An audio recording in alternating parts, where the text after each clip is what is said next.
Alexithymia is a complex struggle that about 50 to 70% of neurodivergent people have with their emotions and feelings. It defines a variety of struggles, so we will go over the definition, look at some research and examples, and then go over some solutions.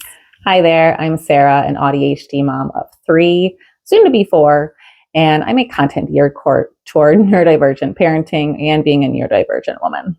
Alexithymia is complex because humans are complex. I'm hoping that this definition will help you see where you can relate and different parts that you can relate to in alexithymia. And also know that things like RSD, masking, and weird neurotypical social etiquette can have an impact on it as well.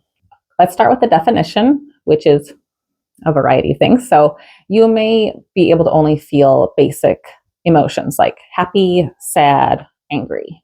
When realistically, anger might be impatience, stress, disappointment, or frustration. You may have trouble knowing what you're feeling or experiencing, as well as the emotions of maybe somebody that you talk to or somebody who's around you. You also might not feel the buildup of these negative emotions until they've built up and up and up. And then you have either an explosion, which could be like an ADHD rage, a quick explosion that's impulsive, or something slower and longer and drawn out like an autistic meltdown. You also might even have trouble just expressing your emotions and expressing what you're thinking and feeling. You might also lack imagination. So let's look at this definition a little bit further by looking at some of the research. One of the reasons that you might have a difficulty understanding or expressing how you're feeling is because your brain is moving so fast. There's so many thoughts and ideas moving through it very quickly, and it's hard to pick one out and hold on to it and see it through. It might not be just thoughts that are going through your head, but it might actually be so many different emotions going through so quickly, and that you can't really nail one down before another emotion pops in. For some people, your face might not show any emotions, especially if you're autistic. I know a lot of people complain that somebody who's autistic, even if they don't know, their face doesn't really show much expression. And I find that as an AuDHD person, some days I'm full of expression and, more of my ADHD self. And other days I'm like talking like this and I just have one facial expression. So I think that makes some of my videos a little wonky.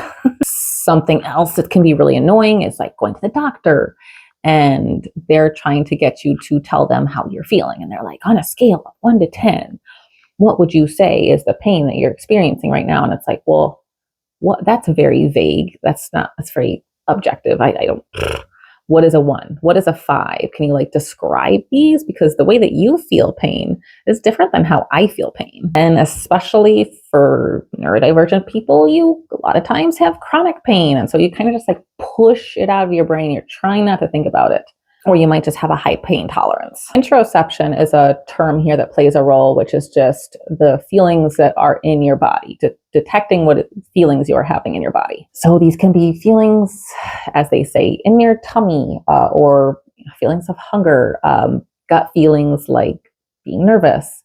But it also has to do with blocking out the idea that, hey, I have to go to the bathroom, I have to go pee. If you have poor interoception, this is linked to alexithymia as well. Overall, there's just not enough research out there for therapists and counselors to have the information in their tool belt to help us with these sorts of situations. But don't worry, I do have some solutions at the end for you. And I do have more research that you can dig into in my video description below. I have videos and podcasts from other neurodivergent people that I found really helpful when I was studying this. A possible reason that we may struggle with alexithymia is all the time that we've spent masking, especially if you're late diagnosed. You've just masked and kind of pushed things out of your mind and pushed on through for so long that you don't actually really know how you feel about things, because you almost feel like you're not allowed to feel that way. And then you get that weird social thing where people are asking you how you are. And you're like, do you actually want to know how I'm feeling right now? Because even if I say it in a joking way, like, oh, I feel like crap and I want to kill everyone, they don't really want to hear that.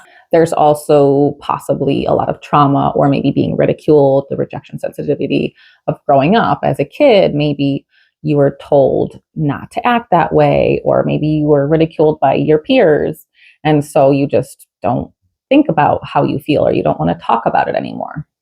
Then there can be this overarching feeling of anxiety the kind of puts you into this fight or flight mode, and you can't really even feel how you're feeling anymore. You're just in survival mode. This weird social etiquette can have us operating in a social way that doesn't really make sense to us, which can really destabilize how we see things. Empathy is another big one. You could feel the emotions of others or the energy of others around you really strongly, whether they're negative. You might even feel their intentions. And these things can get to be really overwhelming. Even watching a TV show or watching a movie, it can be too much. You can, like for me, there's a lot of types of movies I just don't watch because it's just too much, and I want to do something that's really going to uplift me rather than something where it's going to have a negative impact on my mood. Just the fact that us neurodivergent people experience the world differently than holistic people can have a big impact. For instance, you might be, or I might be, really sensitive to touch and hypersensitive to these other things, and it can almost like overwhelm our senses so that we can't even think about other stuff. Let's move on to some solutions. But first, if you found this video helpful so far, I'd love it if you gave it a like. It's very encouraging to me, and it helps get this content out to other people. And also, if you want content geared toward neurodivergence, parenting, being a woman, you can subscribe to my channel. So starting with little kids, if you have a little kid, they might cry or scream, but they don't exactly know why. They don't know what is overwhelming them or what's making them feel discomfort. And I find that with my toddler, if she's really uncomfortable, she's getting better at it, but I have to help guide her through. I have to ask her questions. Is it your knee? Is it your leg? And, where does it hurt you? How are you feeling? Because she'll just say, well, I don't feel good. And it's like, okay, specifically, how are you not feeling good? It can be really useful for small children, even adults, any age really, to do reading. Because when you're reading different novels in things that would have emotions expressed in it, you can see these different situations and the different emotions that come with them. And it really helps line things up and draw some patterns. Journaling is really helpful. I hate the word journaling. Writing stuff down, writing your thoughts down, brain dumping, whatever may be bothering you, or just writing stuff down in general can really help you reach solutions when you just don't really know how you're feeling poorly or what it is that's bothering you. And also expressing yourself through art or through an instrument can really help get some of those negative things out of you. You might also try discussing your feelings in relationship to something that has happened. So you got a new job.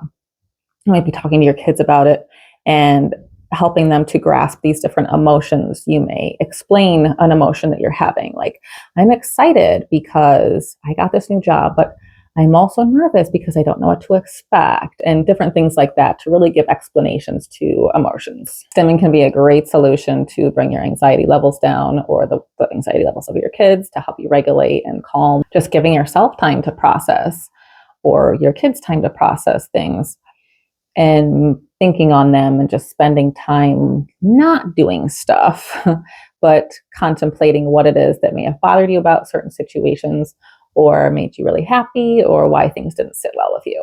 It's really important to have a safe space in your home, a safe home in general, that your kids can feel comfortable. They don't feel like they're being judged, because if they feel like they're being judged for how they're feeling or what they're saying, then they're not going to want to talk about it, and they may stuff it down even more. You can try to also notice different triggers. Try to pay attention to what triggers you to feel a certain way, and write those down, or at least be aware of them, or notice them in your kids as well. I hope this has been helpful today. I would love to hear what resonated with you, or maybe something that I might have missed, or your experience with alexithymia. Otherwise, I'll see you next time. Thanks for watching. Bye.